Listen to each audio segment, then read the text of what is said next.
Hello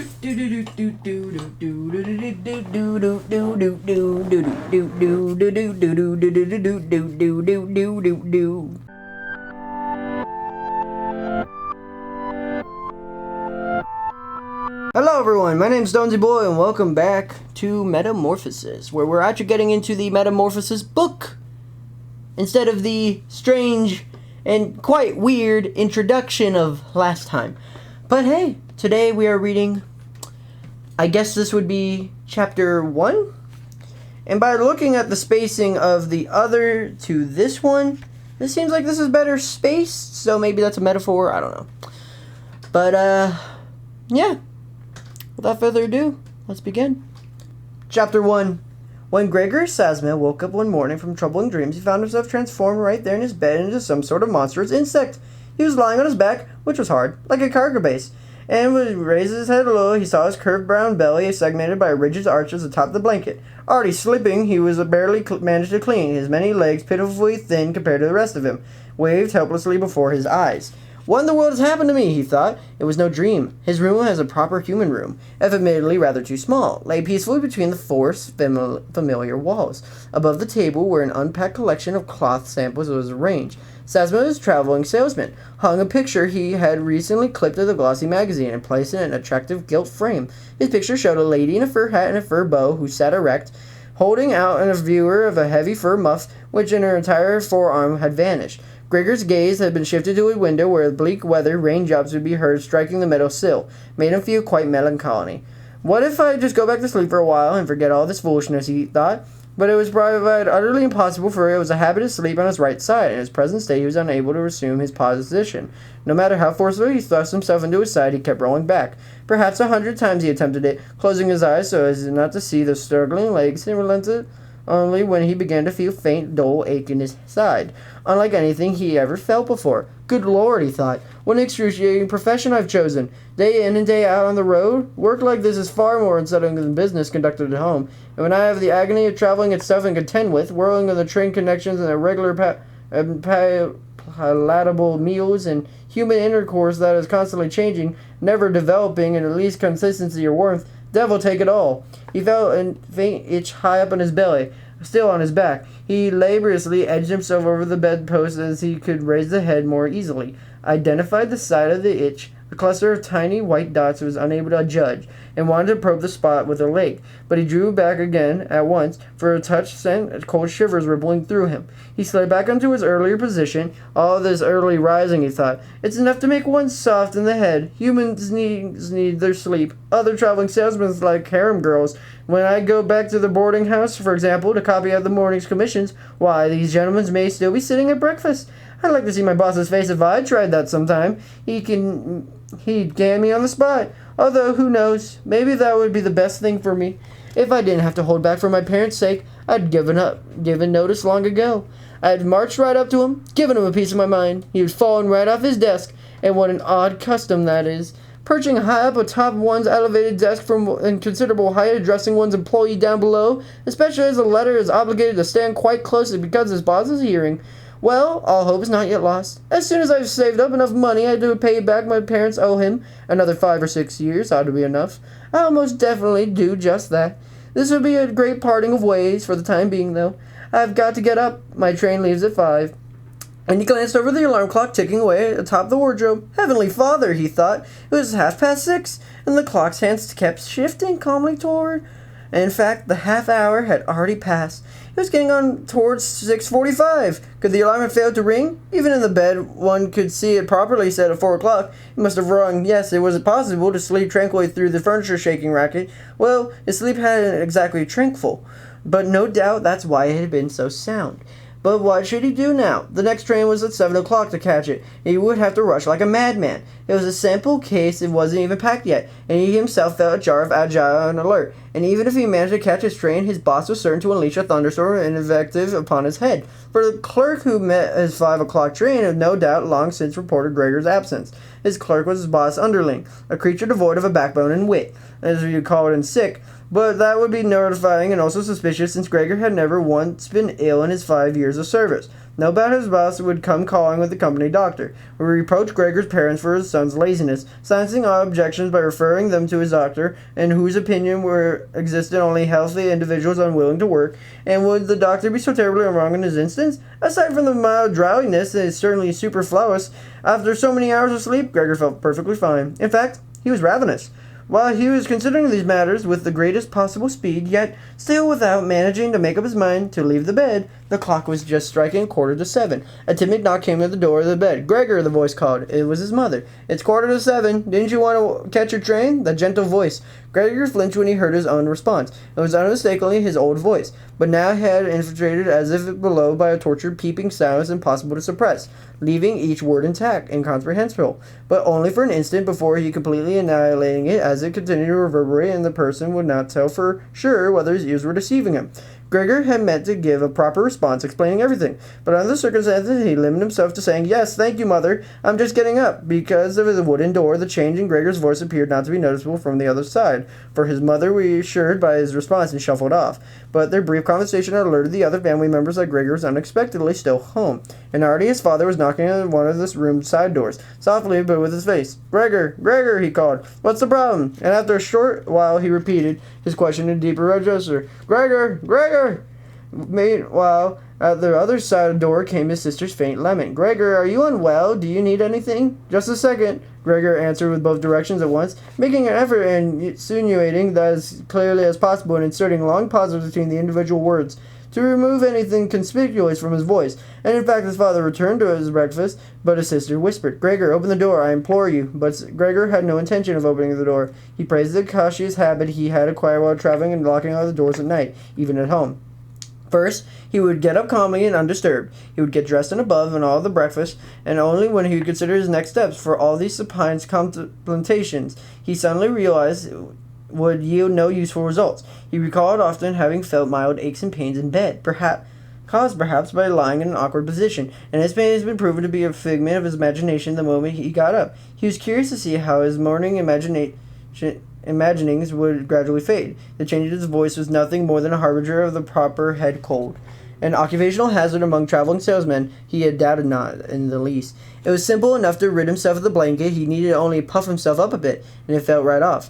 But the rest would prove difficult, not at least because he was exceedingly wide. He would have needed arms and hands to prop himself up, but instead he had these many little legs, variously in motion, as he was unable to control. If he tried to bend one leg, it would be the first to straighten, and when he finally succeeded in getting one leg to do his bidding, all the others went falling without an unnerving frenzy. Enough of this lying about uselessly in bed, Gregor said to himself. At first, he tried to maneuver the lower part of his body out of the bed, and then the lower part, which, by the way, had not that seen and couldn't properly imagine, proved too unwieldy. It all went so slowly, and when at last, half mad with impatience, he thrust himself recklessly toward with all his strength, it was in the wrong direction, and he slammed against the lower bedpost. The throbbing pain he felt instructed him that now, for at least the lower part of his body, was perhaps the most sensitive.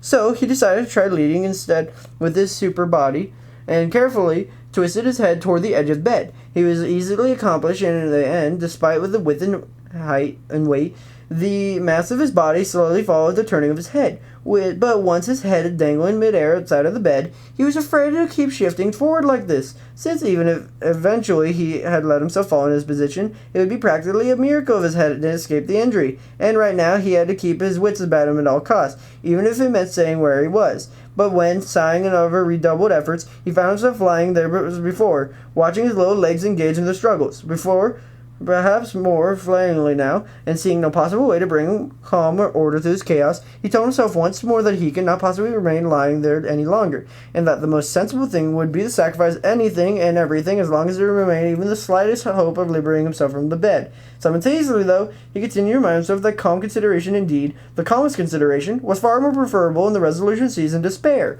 At such moments, he fixed his eyes sharply at the possible on the window. But regrettably, the view of the morning fog, which veiled even as far as the narrow street, offered little of the way to optimism and good spirits. 7 o'clock already, he said to himself, as the clock struck one more. It was already 7, in such dense fog. For a little while he lay there quietly, his breathing shallow, and expression, perhaps, was a little perfect. Silence might possibly restore a real ordinary state of things.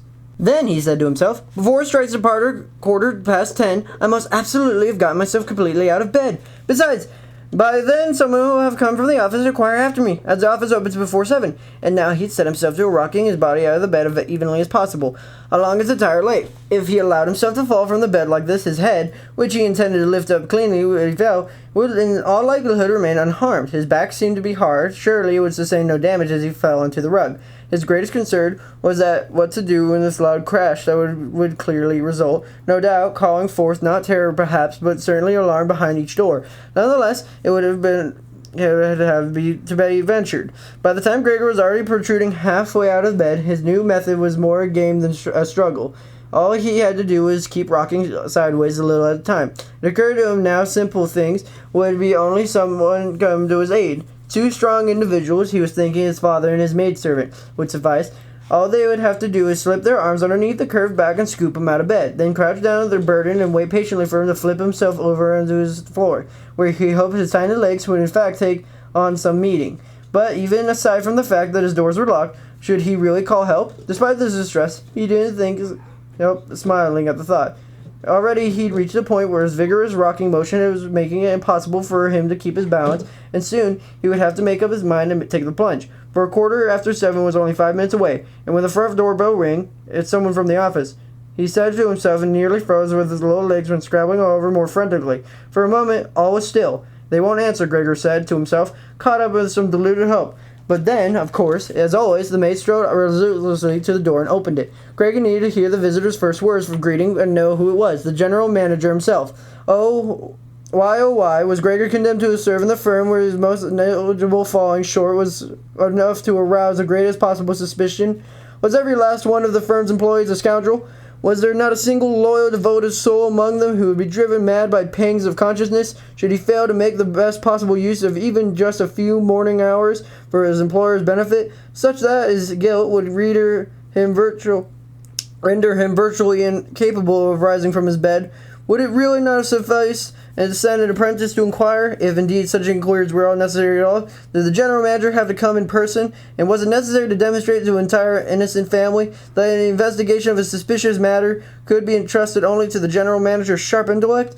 And more because of the agitation aroused in Gregor by his train of thought than because of some proper resolution on the part, he swung himself out of bed with all his might. There was a loud thud. You couldn't really call it a crash. The rug cushioned the impact a little, and since his back was more elastic than he thought, the resulting sound was muffled and not so obvious. But he hadn't managed to hold his head up carefully enough to have bumped it. He turned it his way and pressing against the rug in vexation and pain. Someone just fell in there, the general manager now said in the room on the left. Gregor tried to imagine whether anything like what he was now experiencing could ever befall the general manager. The possibility must certainly be admitted, but as if bruisingly dismissing the question, the manager now took on a perceptible step in the next room, making his patent leather boots creak. From the room on the right came a whisper of Gregor's sister informing him, "Gregor, the general manager is here." "I know," Gregor murmured, but he didn't dare raise his voice high enough for his sister to hear. "Gregor," his father now said from the room on the left, "the general manager has come to inquire why you failed to depart on the early train. We don't know what to tell him. Besides, he'd like to have a word with you, in person. So please open the door, and I'm sure he'll be kind enough not to take offense to the untidiness of your room." "Good morning, Herr Sama," the general manager now cried out in the friendly tone. "He isn't well," Gregor's mother said to the general manager, while his father was still having a say beside the door. "Not well at all. Take my word for it, sir. Why else would Gregor miss his train?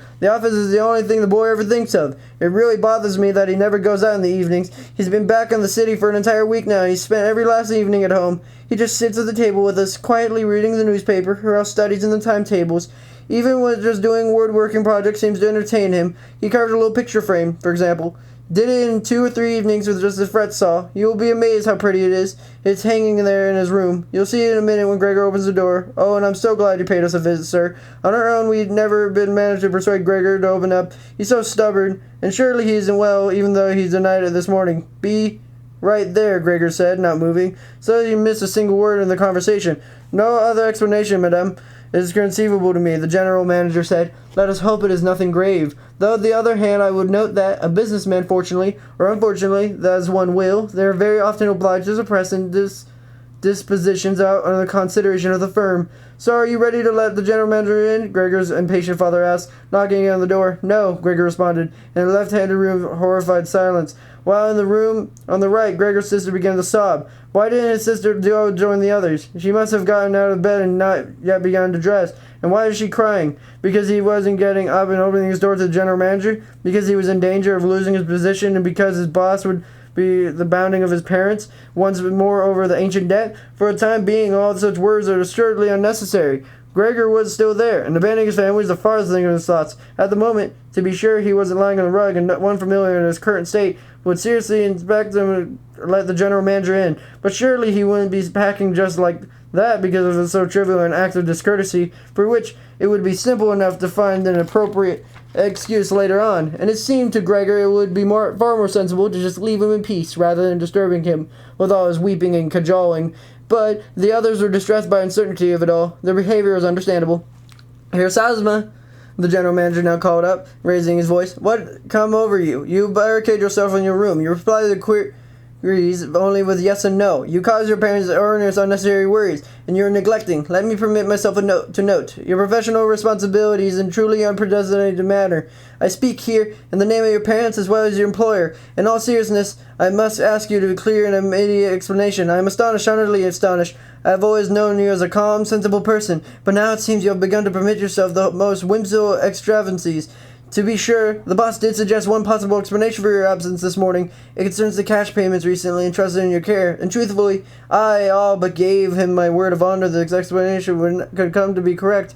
But confronted here with your incomprehensible obscenity, I find myself losing my any desire. I might have come for your defense, and your position is anything but secure.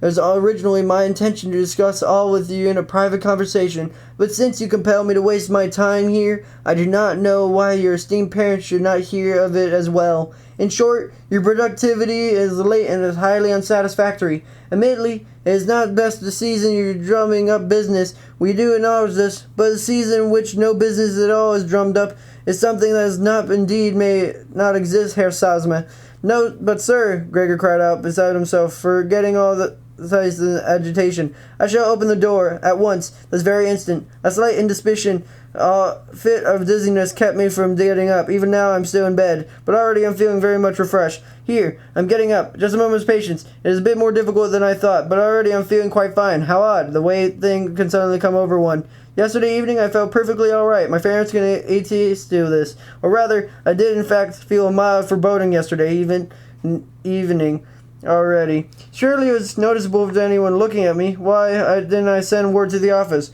But we always just assume we'll be able to overcome these illnesses by staying home, sir. Do be gentle with my parents. The allegations you make are unfounded, and no one has ever mentioned anything of the sort to me. Perhaps you haven't looked over the most recent commissions I sent. In any case, I'll be back on the road in time for 8 o'clock train. These additional hours of rest have fortified me. Please, do not allow me to detain you any longer, sir. I shall be at the office myself in no time. Do be good as you say. I'm on the way, and give my regards to the boss. And while Gregor was hastily blurting out all this, scarcely knowing what he said, he edged closer to the wardrobe with minimal effort. No doubt thanks to the practice he had already acquired while still in his bed, but now he did his best to hold himself upright. Indeed, he already did not open the door to show himself to speak in the general manager. He was eager to learn about the others, who were so anxious to see him, would say when they finally laid eyes on him, if they recoiled in horror, Gregor would surrender all responsibility and rest easy. But if they accepted it all calmly, it meant that he, too, had no reason to get himself worked up, and if he hurried, he could still make it to the station by 8. At first, he couldn't get a grip on his wardrobe's smooth surface, but finally he gave a great heave and found himself standing straight upright. He no longer paid any heed to the pain in his lower body, ache as it might.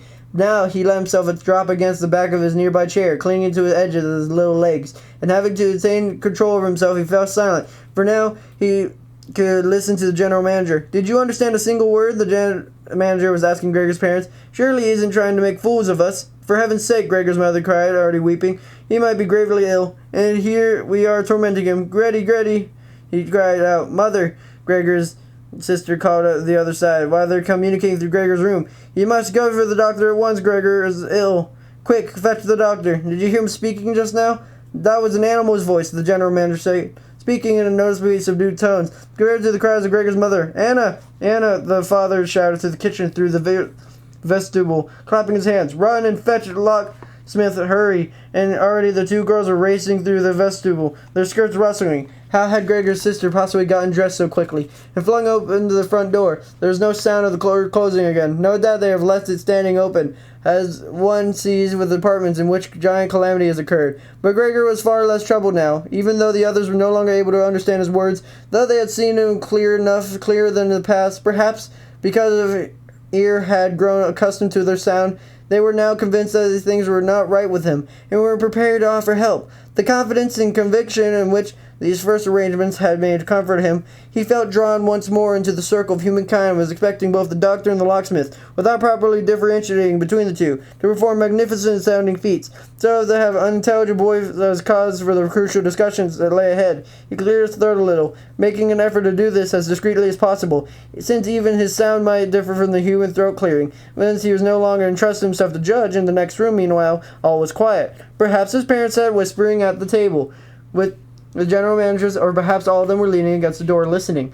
Gregor slowly pushed himself over to the door using the armchair, then let go and allowed himself to fall against the door, propping himself upright. The pads of his lower leg turned out to be slightly sticky, and there he rested briefly from exertions, and he set out turning the key in the lock using his mouth. Unfortunately, he seemed to have no real teeth, so how was he supposed to grasp the key? But his jaws turned out to be surprisingly strong, and with their help he actually succeeded in causing the key to move, paying no heed to the fact that he was no doubt injuring himself in the process, for a brown fluid ran out of his mouth and down the key, dripping onto the floor. "Listen to that," the general manager said in the next room. "He's turning the key in the lock." Gregor found these words most encouraging, but all of them could have been cheering him on, including his father and mother. "Come on, Gregor," they would have shouted. "Just keep at it. Keep it on the walk." And now, imagining all of them following his efforts with great suspense, he bit down the key uncomprehensively, with all its force he could muster. With each revolution of the key, he danced around the lock, holding himself upright only his mouth and, as needed, either clinging to the key or using the entire weight of his body to press it down. The brighter sound of the lock finally springing open positively revived him. Sighing relief, he said to himself, "I guess I didn't need the locksmith after all," and he laid his head upon the handle of the door and pressed it open. But remained hidden from his view as the door swung toward him, even after it was wide open to be seen that had worked his way slowly around one of the wings of the double door, a delicate operation as he wanted to avoid plopping down awkwardly on his back before he entered the room. He was still occupied with his difficult maneuver and no leisure to attend to anything else, when he heard the general manager utter aloud, "Oh!" It sounded like wind howling, and now he saw him too, saw how general manager, who was standing closest to the door, pressed his hand to open his mouth, slowly retreating as though he was driven back by an invisible steady force. Gregor's mother, who despite the general manager's presence stood in her hair still undone from the night, while bristling, looked over his father, her hands clasped, then took 2 steps to Gregor's direction before falling down in the midst of her bellowing skirts. And her face vanished completely, where it sank to her bosom. Gregor's father clenched his fist to a hostile grimace, as if he intended to thrust Gregor back into his room, then glanced uncertainly about the living room, shaded his eyes in which his hands, and wept until his mighty chest shook. Gregor made no move to enter the room. Instead, he leaned from the inside against the wing of the door and bolted fast, so that only half his body and head inclined sideways above it, and he could be seen and peered across the others. Meanwhile, it had grown much lighter out, and on the other far side of the street, a section of an infinitely long, dark gray building opposite a hospital came into view, and the irregular windows punched into a facade, raining and still falling, but only in large drops that were separately visible and seemed to have been hurled by one up to the ground. An inordinate number of breakfast dishes crowded the table, for Gregor's father considered breakfast the most important meal of the day, and would drag it out for hours, reading various newspapers. Straight ahead, on the opposite wall, hung a photograph of Gregor, from his time in the military, showing him to be second lieutenant. The carefree smile as he rested his hand on his dagger commanded respect for his bearing and his uniform.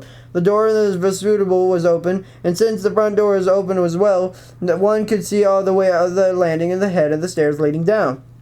"Well," Gregor said, quite conscious of the fact that he was the only one who had restrained his composure, "I shall get dressed at once, pack my samples, and be on my way. As for the rest of you, are you prepared to let me do so? Can you see, sir," he said, addressing the general manager, "I'm not obstinate, nor a shrieker. Traveling is burdensome, but without it I cannot live. There are you going to do now, sir? The office? Yes. Will you report all these things truthfully? A man A person could be incapable of working in the moment, but this is precisely the right time to recall his earlier accomplishment and consider that he will later, once the hindrance has been overcome, work all the more industriously and greater focus. I'm so dreadfully indebted to the boss. Surely you are aware of this. On the other hand, I have my parents and sister to think of. Truly, I am a bind, but I shall work my way out of it. Don't make things more difficult for me than they already are. Take my side at the office. No one loves us drummers, I know. Everyone thinks a salesman rake is a king's ransom while enjoying life's pleasures, but there are never any particular cause to reconsider his prejudice. But you, sir, have a far better grasp of the general circumstances than the rest of the staff, better even, if I may speak so confidentially, than the boss himself, who is the role of businessman, could err in his opinion to the employee's advantage, and you no doubt know quite well that the drummer, who spends almost the entire year already from the office, can easily become the victim of gossip, happenstance, and groundless complaints against which he cannot possibly defend himself, as he usually never learns of them, or only when he has completed one of the journeys, exhausted, and then back at home, is forced to observe the dire physical effects of causes and no longer be identified. Please, sir, do not leave without saying something to show you agree with me, at least to some small extent. But the general manager had already turned away as soon as Gregor began to speak, and merely glanced back at him over a hunched shoulder. His mouth contorted, and during Gregor's speech, he did not stand still for a moment, but instead continued to retreat, not letting Gregor out of his sight, in the direction of the door, not only gradually as though they were secretly prohibited to exit the room. Already, he was in the vestibule, and to judge by the abrupt motion in which he drew his foot from the living room for the last time, one might have supposed he had just burned it. Having reached his vestibule, however, he reached out his right hand, gesturing broadly in the direction of the stairs, as if some all but supernatural salvation awaited him there. Gregor realized he could not possibly allow the general manager to depart from his present frame of mind, and his own position at the firm was not to be put in the gravest jeopardy. His parents didn't fully comprehend his situation. Over these long years they had formed the conviction that Gregor was provided in his office for life, and besides they were also preoccupied with their present worries that they were bereft of all foresight. But Gregor was not in the foresight. The general manager would have been detained, reasoned with, convinced, and finally won over. After all, Gregor's future of the family depended on it. If only his sister were here. She was clever. She had only begun to weep while Gregor was still lying quietly on his back. And surely the general manager, ever a ladies' man, would have let himself to be assuaged by her, and she would have closed the front door in the apartment and talked him out of his fear of the vestibule. But his sister was not there, so Gregor himself would have to act, and without stopping to consider what he not yet familiar with his current abilities with respect to locomotion, nor even to take into account the fact that the last speech of his had quite possibly, indeed, probably alluded to the comprehension, he let go of the door, forced his way through the opening, meant to walk over there, and the general manager, already out of the landing, was foolishly clutching at the banister with both hands. But right away, groping in vain for someone to catch hold of, he fell, with a faint shriek upon his many little legs. No sooner it occurred than he felt, for the first time all morning, a sense of physical well-being. His legs had solid ground beneath him. They obeyed his will perfectly, and he noticed his delight. They even strove to bear him wherever he wished, and already it seemed to him to be soon delivered by all his sufferings. But as he lay there on the floor, directly in front of his mother, not far from her, swaying his mobility held in check, he suddenly leapt up, wrapped as she had appeared within over her contemplations, leapt high up into the air, her arms thrust wide, fingers spread, crying out, "Help me, for God's sake, help!" Her head cocked on the angle as if Gregor better, but then contracting this, she sensibly retreated. But she had forgotten the table set for breakfast just behind her, sat down hurriedly upon it as soon as she reached it, and as absent-mindedly, it didn't even seem to notice a bit overturned coffee pot beside her was pouring a thick stream of coffee onto the rug. "Mother, mother!" Gregor said softly, gazing up at her. For a moment he had forgotten all about the general manager. On the other hand, he would not restrain himself, and he held this flowing coffee from snapping his jaws several times. At this, the mother gave another shriek and fled from the table into the arms of Gregor's father, as he rushed to her aid. But Gregor had no time for his parents now. The general manager was already on the stairs, his chin propped on the banister. He looked back on the scene one last time. Gregor was preparing to dash after him to be sure to catching up with him. But the manager just had to sense something, for he leapt down several steps at once and vanished, and the cry of horror he gave as he fled resounded through the stairwell. Unfortunately, the manager's flight now appeared to be utterly discombobulated Gregor's father, who up until then had been relatively composed. For instead of running after the manager himself, or at least not hindering Gregor in his own pursuit, he seized the manager's walking stick in one hand, and had been left lying on the armchair along with the overcoat and hat, and with the other took up a large newspaper from the table, and set to driving Gregor back into his room with a great stamping of feet. Brandishing both newspaper and stick, all Gregor's entreaties were in vain, nor were they even understood, for he submissively he might have swivel in his head.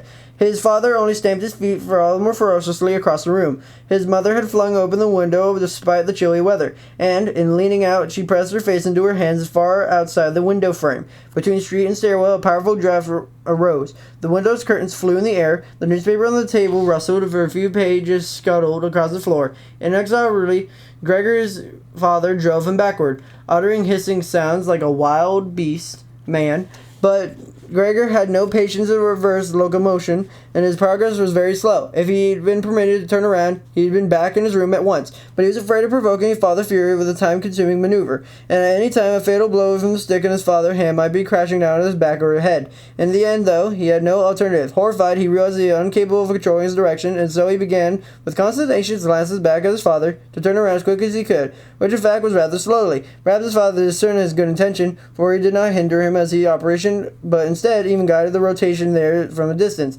Using the tip of the stick, only his father were not making that unbearable hissing noise. But it made Gregor lose his head completely. He had already turned almost all the way around when, still and then hissing in his ear, he became confused and started turning back in the wrong direction. But when finally he succeeded in positioning his head in front of the doorway, he turned out that his body was too wide to fit through the opening. And of course, in his father's current state, it was not possibly occurred to him to open the door other wing to create an adequate passage.